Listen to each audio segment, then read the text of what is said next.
Nabi ditanya, apa kriteria wanita solihah itu ya Rasulullah? Nabi tidak menjawab yang banyak puasa sunnahnya, bukan. Nabi tidak menjawab yang banyak sholat sunnahnya, tidak. Nabi tidak menjawab yang banyak sedekahnya, tidak. Tapi Nabi menjawabnya apa? Kriteria wanita solihah itu Nabi menjawab, kalau kamu memandangnya maka wajahnya itu menyenangkan. Masya Allah ya. Kesolihan ternyata ukurannya kepada wajah, bukan kepada ruku, bukan kepada sujud, bukan kepada kosongnya lambung, bukan kepada perut, bukan kepada sholat tahajud. Tapi pertama kali yang disebutkan Nabi, ketika Nabi itu menyebutkan kriteria wanita solihah itu dikembalikan kepada wajah. Berarti apa? Berarti disitulah kita paham medan jihadnya wanita itu ketika dengan seluruh fisiknya bagaimana dia mendapatkan keridhaan dari suaminya. Makanya Masya Allah, ini renungan saja. Makanya kalau ada seorang wanita kok banyak banget permasalahannya, maka simpel, perhatikan bagaimana hubungan dia dengan suaminya. Kalau laki-laki bu kok banyak masalah hidupnya, kalau ada laki-laki kok banyak masalah hidupnya, tanya saja bagaimana hubungan dia dengan suaminya, hubungan dia dengan orang tuanya. Kalau ada suami kita ngomong masalah di kantor ini tidak selesai-selesai, tanya sama suaminya, kapan kamu terakhir nelpon ibu? Bagaimana posisimu di hati ibumu? Bagaimana posisimu di hati bapakmu? Karena rapinya hubungan kamu dengan orang tuamu itu menjadikan hidupmu pun akan dirapikan oleh Allah. Itu laki-laki. Kalau perempuan, kalau kemudian dia banyak masalah dalam hidupnya, para ulama menyampaikan, kalau perempuan itu banyak masalah dalam hidupnya, simpel, perhatikan bagaimana dia dalam posisi hati suaminya. Kalau dia mendapatkan hati suaminya betul-betul ridho kepadanya, rapi hubungan dia dengan pintu surganya, tapi kualitas hidupnya di dunia bu, oh pintu surga aja sudah diperbaiki sama Allah kok. Ibu kalau sudah memperbaiki pintu tengahnya surga yaitu bersama suami, dunia ini diselesaikan sama Allah. Kenapa? Surga yang tinggi aja sudah selesai, apalagi cuma urusan dunia. Tapi kalau ibu sama pintu surganya tidak selesai, tidak rapi, gimana kehidupan dunia itu akan rapi? Wah, akhiratnya aja belum tentu rapi.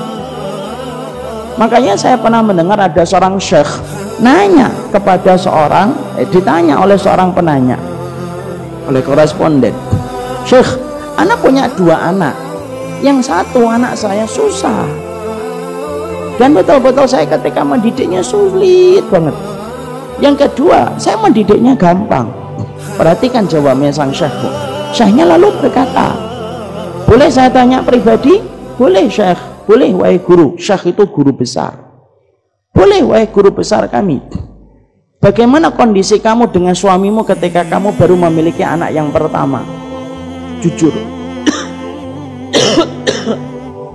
Lalu serta-merta wanita itu berkata, saya bersama dengan suami saya ketika memiliki anak yang pertama itu banyak sekali turbulensnya, banyak pertengkaran kami karena baru-baru menikah, banyak penyesuaian. Saya akhirnya membuat marah suami, suami membuat saya marah, terus bertengkar terus. Bagaimana kondisi kamu ketika bersama dengan suamimu ketika punya anak yang kedua? Setelah punya anak yang kedua, kami sudah melewati masa-masa kritis dalam pernikahan 4 tahun 5 tahun, kemudian baru punya anak yang kedua, banyak keharmonisan yang kami dapatkan, rukun kami.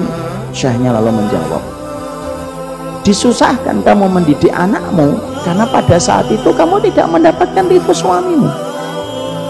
Dimudahkan kamu mendidik anakmu yang kedua karena kemudian Allah sedang mudahkan. Karena apa? Karena kamu mendapatkan keridhaan dari suamimu. Jadi ternyata keberkahan wanita sebelum menikah sama ibu dan bapaknya, tapi keberkahan wanita ketika sudah menikah itu kepada suaminya.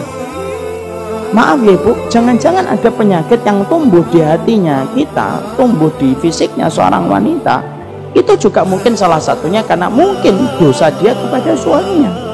Makanya sampai-sampai di dalam syariat Allah itu memuji seorang wanita. Siapa wanita yang dipuji oleh Allah? Bukan wanita yang banyak sholatnya saja, bukan wanita yang banyak puasanya. Allah memuji wanita bukan hanya wanita yang panjang jilbabnya saja, bukan. Allah memuji wanita yang bukan hanya bercadar saja, bukan. Tapi termasuk wanita yang dipuji oleh Allah sampai dijanjikan surga, yaitu adalah wanita yang diceritakan oleh Rasul. Kalau dia lagi bertengkar dengan suaminya, maka dialah yang meminta maaf. Terlepas siapapun yang salah, dia minta maaf dulu. Lalu dia letakkan tangannya di atas tangan suaminya sampai kemudian dia berkata, la adzuqu ghamsan hatta tardo. Kata Nabi, saya tidak akan mencabut tanganku sampai kamu ridho. Ibu-ibu pada senyum. Semoga Allah mengampuni dosa-dosa ibu semuanya. Saya akan menjelaskan ilmu. Makanya habis dari sini, nanti kalau ditanya suaminya, belajar apa mi? 175 jalan ke surga.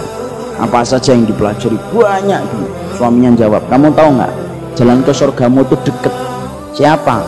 Nih. Tuh, kalau ada suami kayak gitu sabar. Berarti dia tahu ilmu, mengingatkan istrinya dengan cara yang baik. Kecuali ibu, kecuali suaminya berzina, suaminya minum khamr, suaminya tidak sholat, suaminya mengkritik Al-Quran dan As-Sunnah, suaminya kemudian jadi dukun, suaminya memusuhi Allah dan Rasulnya, ibu pisah, itu lebih baik. Ada suami saya berzina, Ustaz, pisah. Terlebih kalau suaminya tidak ada komitmen untuk bertobat. Kalau ada komitmen bertobat, ibu disuruh, diberikan pilihan oleh Allah. Satu, untuk bersabar menemani perjalanan tobatnya suami, itu lebih baik. Dua, memilih pisah, dan itu tidak disalahkan dalam syariat. Minum khamr, membunuh, memberikan makanan haram untuk ibu dan tidak pernah berhenti untuk memberikan makanan haram untuk ibu. Kalau semua dosa-dosa besar itu dilakukan, ibu diberikan pilihan oleh syariat, meneruskan atau berhenti. Kalau kesalahannya, kekurangannya cuma masalah kurang ngobrol, di rumah sering main handphone, kalau nutup kamar mandi lupa, kalau ada kecoa ndak mau ngejer,